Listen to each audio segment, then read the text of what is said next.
Vous avez un meuble en bois massif verni avec une tache ou des rayures, vous ne souhaitez pas vous lancer dans une rénovation complète, alors peut-être qu'une simple retouche peut tout arranger.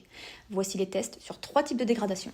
Un résidu de superglue, une tache au marqueur indélébile et des rayures de couteau. La superglue laisse un dépôt très difficile à retirer, s'y attaquer va forcément abîmer le vernis. Pour retirer l'excédent de colle, on utilise un couteau à bois. Ensuite, on démarre le ponçage avec un papier au grain grossier de 100, puis un papier au grain intermédiaire de 240, et enfin on termine avec un papier au grain fin de 320. On retire l'excédent de poussière et on nettoie la surface, puis on applique le vernis en bombe en réalisant plusieurs passes. Il ne faut pas se mettre trop près pour éviter les marques.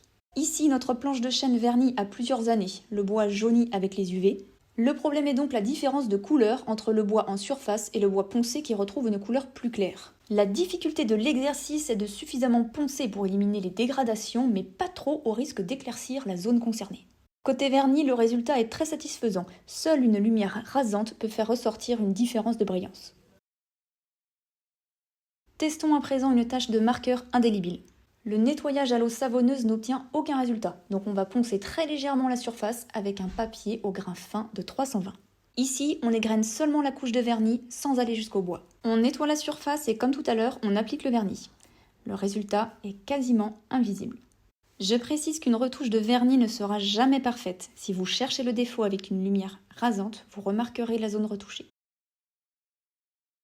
Voici une autre solution pour effacer les traces de marqueur. Il suffit de réaliser un mélange d'essence de térébenthine avec de l'alcool à brûler en proportion 60-40 et d'appliquer sur la tache avec des gants et un masque.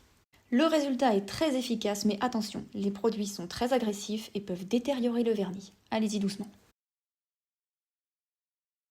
Passons aux rayures. Le résultat va dépendre de la profondeur des entailles. Comme on a pu le constater précédemment, si le vernis seul est endommagé, alors la retouche sera très discrète. Si vous devez attaquer le bois, alors vous pouvez avoir une différence de couleur selon l'âge de votre meuble. Plus le mobilier est jeune, moins il y a de différence de couleur. Je parle bien sûr du bois naturel, les meubles teintés ne sont pas concernés par cette vidéo. Les étapes sont donc les mêmes que dans le test numéro 1. Ici, notre planche a plus de 4 ans, les rayures étaient plutôt profondes, donc on remarque une zone légèrement plus claire. En conclusion, les retouches de vernis à la bombe sur un bois naturel sont très satisfaisants, mais la qualité du résultat dépend de plusieurs facteurs. De la profondeur des marques, de l'âge du meuble et de la façon dont la lumière va arriver sur le mobilier. Le risque étant de faire une retouche plus visible que le défaut que l'on cherche à gommer.